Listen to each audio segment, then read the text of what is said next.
Hi, howdy, hello. Uh, if you're seeing this, I just started streaming for the first time.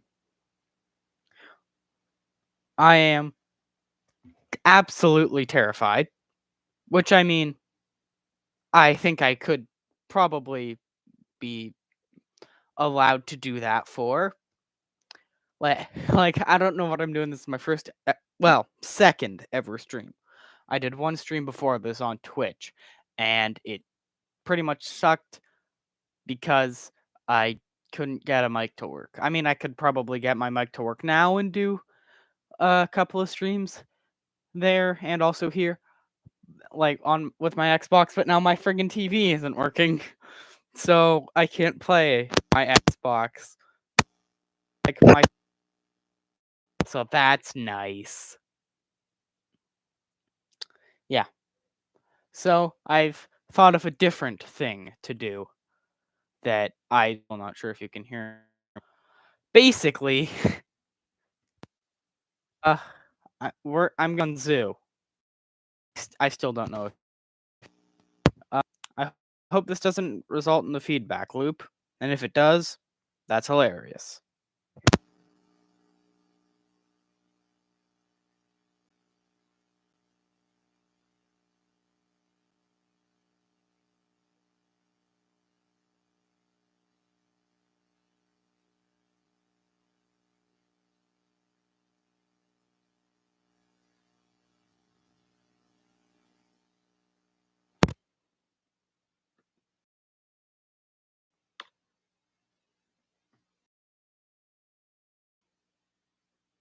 I think it is working.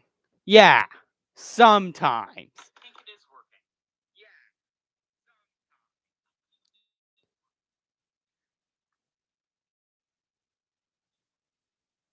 Oh, it does make a feedback loop. Isn't that incredible? Oh, it does make a feedback loop. Isn't that incredible? But it only goes about 3 layers deep, which it's like a Tuesday.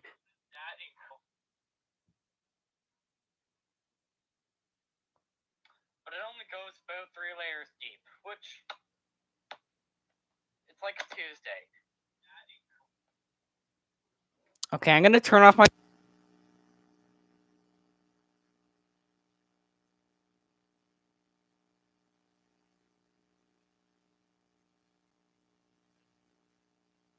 Stream wasn't really that prepared.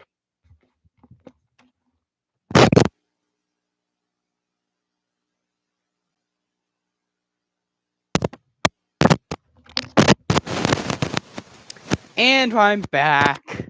In case you're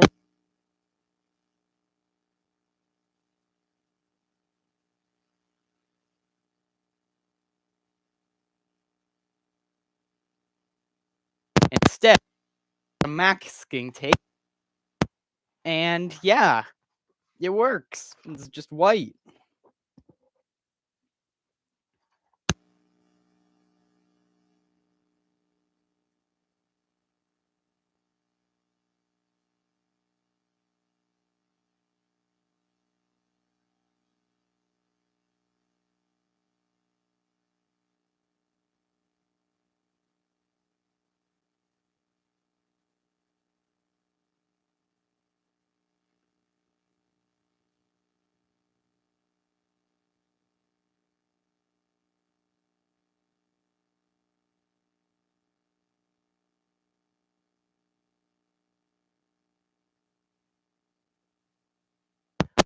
This is a variation of the Art of War, so it is not actually the original, I guess.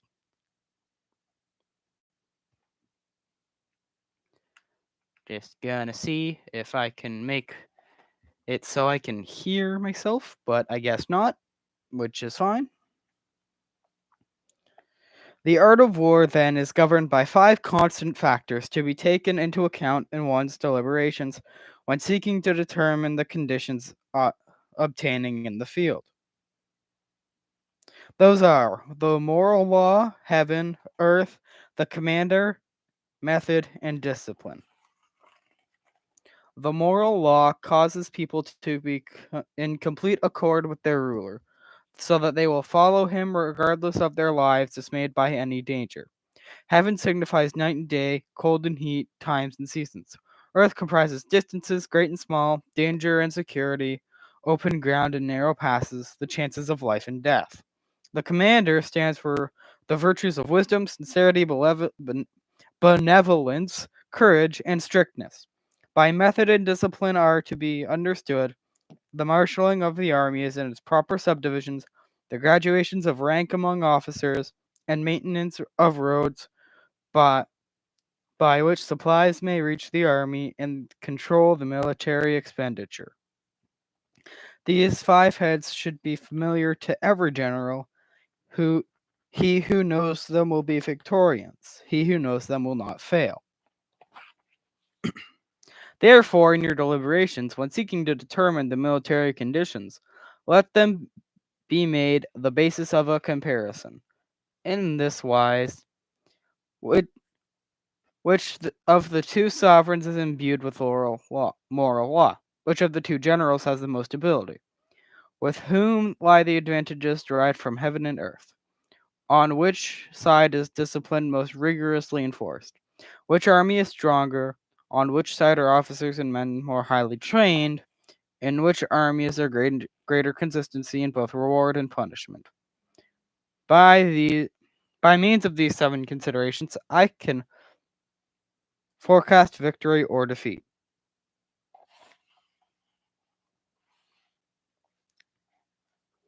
The general that hearkens to my counsel and acts upon it will conquer.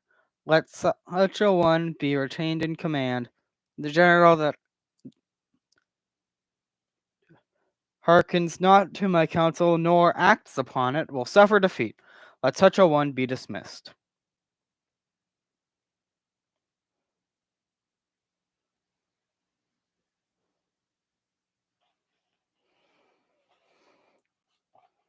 While heading the profit of my counsel, avail yourself also to any helpful circumstances over and beyond the rules. According as circumstances are favorable, one should modify one's plans. All warfare is based on deception. Hence, when able to attack, we must seem unable. When using our forces, we must seem inactive. When we are near, we must make the enemy believe we are far away. When far away, we must make him believe we are near. Hold out baits to entice the enemy, feign disorder, and crush him. If he is secure at all points, be prepared for him. If he is in superior strength, evade him. If your opponent is of choleric temper, seek to irritate him. Pretend to be weak, that he may grow arrogant.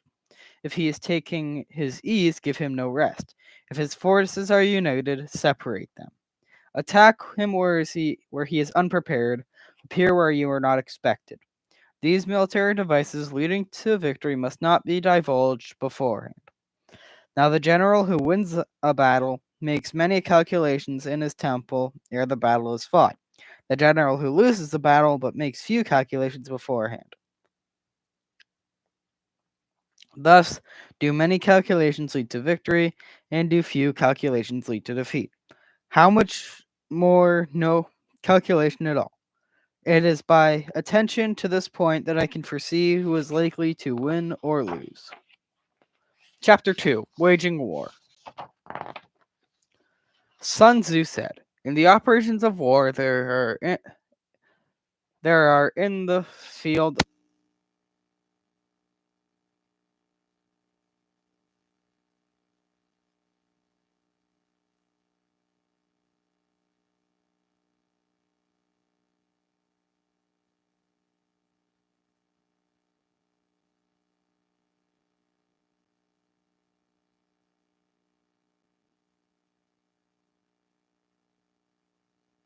that I don't want to calculate.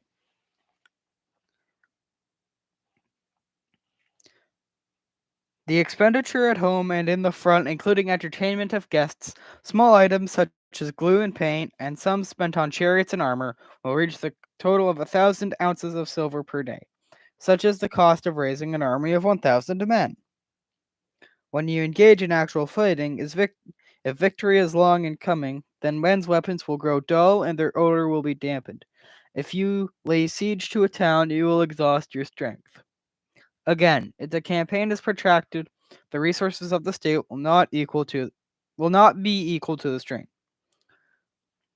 Now, when your weapons are dulled, your ardor dampened, your strength exhausted, and your treasure spent, other chieftain, other chieftains will spring up to take advantage of your extremity. Then no man, however wise, will be able to avert the consequences that must ensue. Thus, though we have heard of haste in war, cleverness has never been associated with long delays. There is no instance of a country having benefited from prolonged warfare. You should remember that one because that is prevalent now. Give me a second. I just gotta do something. I gotta take a break from reading.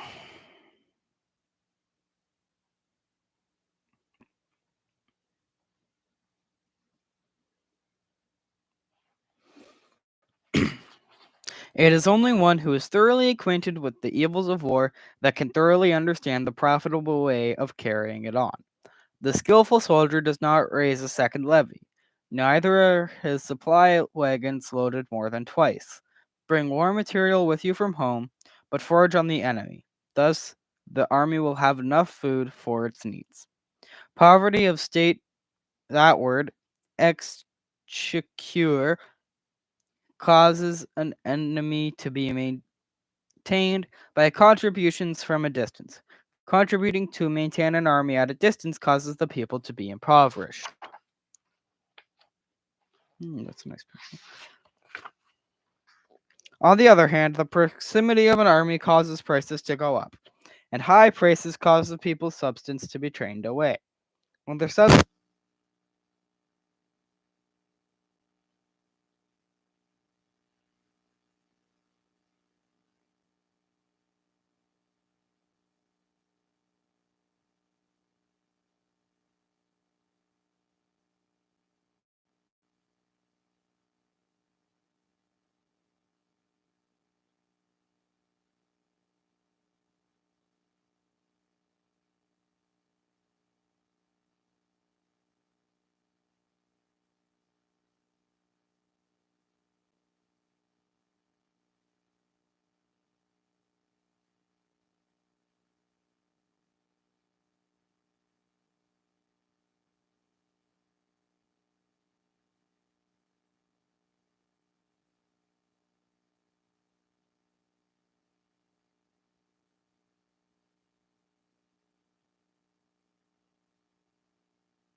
someone. I don't even know if this is registering. Like I don't know if you can hear me. I hope so because I've been reading a lot. I think that you can because like if I don't talk, then it becomes like fully gray. But if I talk, then it's like currently like one green dot in the thing.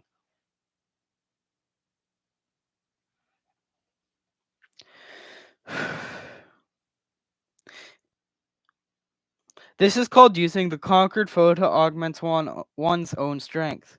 In war, then, let your great object be victory, not lengthy campaigns. Thus, it may be known that the leader of armies is the arbiter of the people's fate, the man on whom it depends whether or not a nation shall be in peace or peril. Chapter 3 Attack by Stratagem. How long is this book?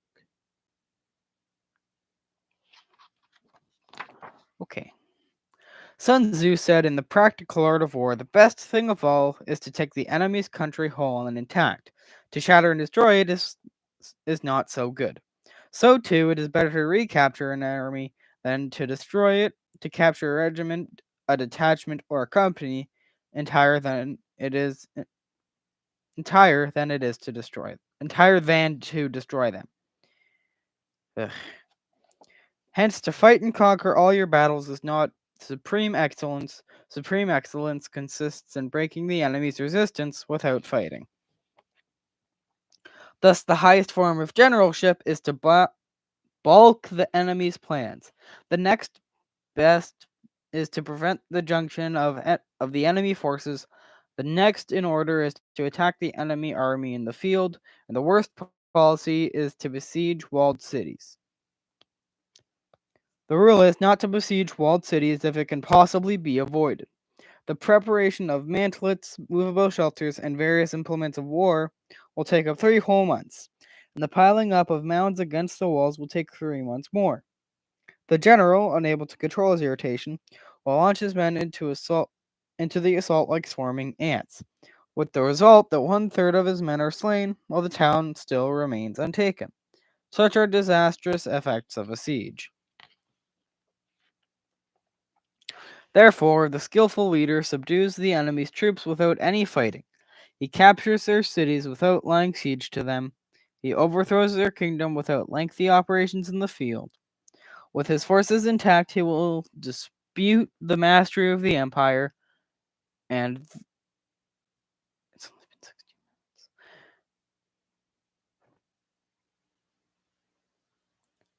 And thus, without losing a man, his triumph will be complete. This is the method of attacking by stratagem. It is the rule in war that our forces are 10 to the enemy's 1. Surround him. If 5 to 1, attack him. If twice as numerous, divide our army in 2. If equally matched, we can offer battle. If slightly inferior in numbers, we can avoid the enemy. If quite unequal in every way, we can flee from him. Hence, though an obstinate fight may be made by a small force, in the end it must be captured by a larger force. I'm gonna stop there. We were at I don't know, verse 10. My back hurts.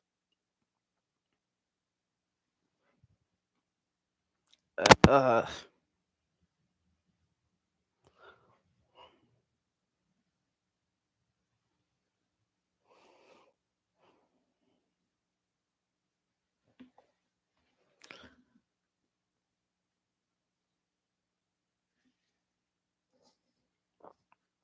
I really wish I could just play friggin' Halo for the stream, but like I said, TV ain't working.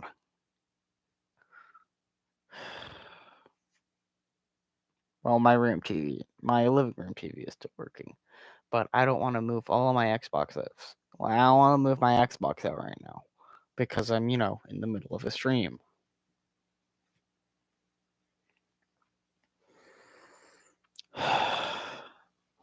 If there was even like one person, one.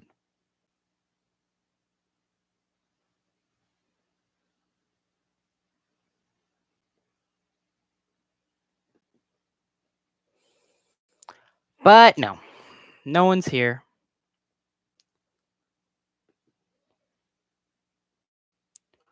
Just me, myself, and I. Just me, myself, and I. Sorry.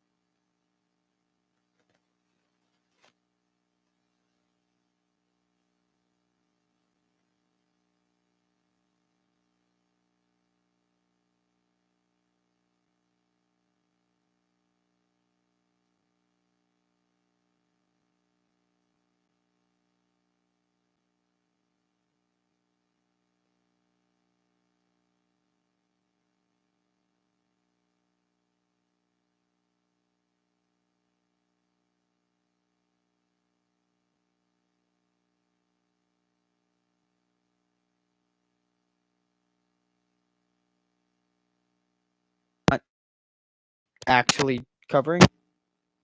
I don't know.